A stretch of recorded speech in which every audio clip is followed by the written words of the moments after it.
family farmers are important to us because the emphasis of the future of farming, and for family, we're talking about kids, really, ultimately, and the kids to come, and what that means for farming to come, younger generations of farming. So I think family, I know for us in music, is at the core of what we are philosophically and fundamentally. It makes us stronger. It unifies us, obviously. And I think in farming, just like any other business, it's going to do the same thing. It's tough to pick our favorite thing about being part of Farm Aid. From the message at the very top, you know, shining a light on family farming, shining a light on the importance of quality in life, just all around, but the quality of food, and it's kind of sprouting outward from that. The good company, just good friends and great musicians, and the honor of being on a bill with so much talent. And Farm Aid it holds a very singular place in the world of festivals, you know, where the sheen of glamour and celebrity is completely pushed aside for a more important purpose. So I don't know, it's endless. There isn't anything about being part of Farm Aid that we don't like. To add to that, the history of Farm Aid is really fascinating. How it came out of Live Aid. You know, it was Bob Dylan performed at Live Aid, I believe, and said, why aren't we doing this for the United States, for the farmers who at the time were going through terrible times. A lot of people were losing their farms. A lot of family farms were being closed and sold off. And the fact that this started in the mid-'80s and is still going on today, you know, 20-some years later, is just 30-some years later. Yeah, just is incredible. And that's the honor for me of being here. Let's see. Our motivation to donate our time to farming, to supporting farming, is tied to our upbringing on a farm that we still reside on, friends and family that we are still close to that are farmers. We also are part of a farm school back home in North Carolina called the Elma C. Lomax Incubator Farm, whose mission is to train young people to farm, to lower the average age of farmers.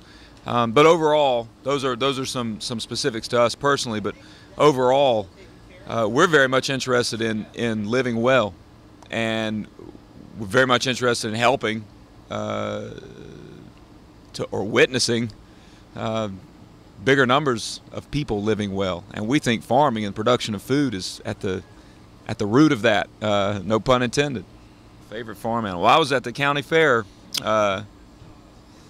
this week, and I love the Scottish Highlander cows, the long-haired, the long-haired, you know, yakkish-looking cattle, are just amazing. I always loved our chickens. We always had chickens growing up, and it was so fun because you'd order the chicks, and they'd all look exactly the same, and then you'd get them, and they would all grow up and just be all these crazy different varieties. So they're a good, colorful option for a fun farm animal, and just ridiculous. They're just such ridiculous animals, and so helpful. But as a little kid, I remember we had names for all of our chickens, and I don't remember all the names, but I remember one of them was Friend, and one of them was King Size Bread. So there you go. I'd say, what's a farm without a pig? Okay, gratitude through living, leading to the title of the record, True Sadness. I think that the unit that we make up, our band, has experienced the arrival of gratitude for being on stage and doing what we do together. And we've done that through experiencing surprise, tragic moments in life, as well as amazingly glorious moments, and realizing that each moment that we get to spend together at a truck stop, in a bus, on the stage, in an airplane, in a recording studio, at Farm Aid, is not a given, and it's such a precious thing. So the album True Sadness was about this arrival of gratitude through true sadness, which you had to experience to get to true joy? Yeah, so May It Last, this Mike Bonfiglio and Judd Apatow film, we think it's, I mean, we think it's great. I'm trying to think of the right superlative for it, or the right compliment, the right adjective for it. It's surreal, you know, to watch an accurate portrait of our lives, of a chapter of our lives, to become part of like the third party looking in on the dynamic of our brotherhood and our band. And but yeah, it's very clear that they had a great amount of care involved in it. I mean, it was obvious throughout the process, but when we saw the end result, or when we started seeing the different edits at the end, it was clear that this was something that really mattered to them. And we couldn't have asked for anything more in terms of a dedication to truth telling, and a dedication to the music that was there, and the bonds that are between us. Yeah, we're pretty overwhelmed with gratitude for them documenting a part of our lives, just for our families to see, in generations to come, for sure. Bob? Oh man. Well, I wish I could say, if I was like really cool, I'd be like, man, I'm not thinking about anything. I'm just ready to go out there and let it rip. But I'm looking at the set list. I'm being like, oh, do I remember how to play this? Oh, this is so stressful. No, I'm just kidding. But really, like, just kind of like taking stock at the game plan. Like, you're wearing a baseball hat, a Rockies baseball hat, like kind of pre-game. Just like, okay, what do I got to remember? What did I do in the last show that I don't want to repeat tonight? What did I do that I do want to repeat? That kind of stuff. Yeah, and generally for me, something I'm revisiting often is to remember, like in any moment during your day, just remember to be there, remember to be present. Try not to get past it and think about what's going to happen after the show, or what's going to happen tomorrow, or whatever. And we have this great blessing of getting to stand in front of people, and they even pay their own hard-earned money to watch us sing these songs, and to get involved in the celebration together. What a betrayal it would feel like, and does feel like, if you take it for granted, or if you're standing up there and you're playing and you're whatever, and you're thinking about something else. That's just a terrible betrayal. So before the show, I'm trying to remind myself that this is a really small part of the day and part of the year that you actually get to do this and really connect with the people that are here. So to try to stay with that, and to remember it throughout. That's on my mind quite a bit. For me, it's, oh my gosh, I get to do this. Like, I was 15 years old and dreamed, couldn't even imagine of being able to have this job, and the fact that I get to do it is, again, like Seth said, constantly reminding yourself with gratitude that we get to do this.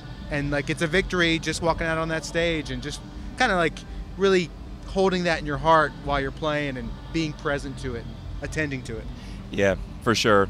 A couple of things come to mind when you ask that question. I think about seeing kids in the audience, little ones, and especially if you like really engage or even go out in the crowd, seeing the look on a little one's face when you go from being on the stage to being right there in front of them, give them a guitar pick or whatever, and just how magical of that moment you get to provide. That's just unbelievable. And I also really love that, just our camaraderie of the band, and I love how sometimes things happen on stage where we didn't talk about it. There's been no discussion, there's been no plan, and something happens musically where everyone goes there together, and it's just one of those really rare forms of communication that you don't get to have unless you're in a band that's been together for years, and it's just really, really cool.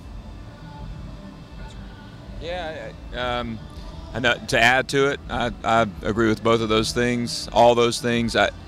One of the best things about playing for people and in front of people is being with people, but knowing that people are listening. We all want somebody to hear what we say or what we feel, is what I'm getting at. And I think that we feel on a very grand level together something, because we pull back as well. We accept something from those who are engaging in us as well, just like they accept whatever we're throwing out there. And the exchange is very warm. And we're just really grateful for that. Absolutely. Yeah, this is great. My first real concert was Van Halen, OU 812 tour. And during the week, it was one group of kids in 8th grade were going to see Def Leppard, and one group was going to see Van Halen, and that was the dividing line right there. You know, you get older and there's other things to divide you, but that week you picked either the Van Halen concert or now I'll give it to Def Leppard. They had the best T-shirt. They had the best tour shirt for that tour. It was amazing, but I was a Van Halen man from the day I heard David Lee Roth's Squeals. I knew, and when I saw his splits in the air, I knew that's what I want to be and that's what I want to do. Whether it has to do with music or not, I want to be that. Okay, so Van Halen. The Down on the Upside tour, Soundgarden, 1995. We're in Pittsburgh right now. Well, on the other side of this state, there's another city called Philadelphia, and there was a band out of Philadelphia called the Hooters. I'm from South Jersey. They had a couple of hits, but they were the biggest thing in the early 80s in my area, and they were my first concert. And then shortly after, I saw Billy Joel at the Philadelphia Spectrum, and it just felt like I was at this event. You know, the Hooters were kind of local. They were great, but when I saw Billy Joel, it felt like another level, you know? Yeah. The place to be, like the best place to be in the world, right? Yeah, right. At that moment, that was the only place in the world to be. Yeah. Old MacDonald had a farm, E-I-E-I-O, and on that farm he had a duck, E-I-E-I-O, with a quack quack here and a quack quack there, here a quack, there a quack, everywhere a quack quack. Old MacDonald had a farm, E-I-E-I-O.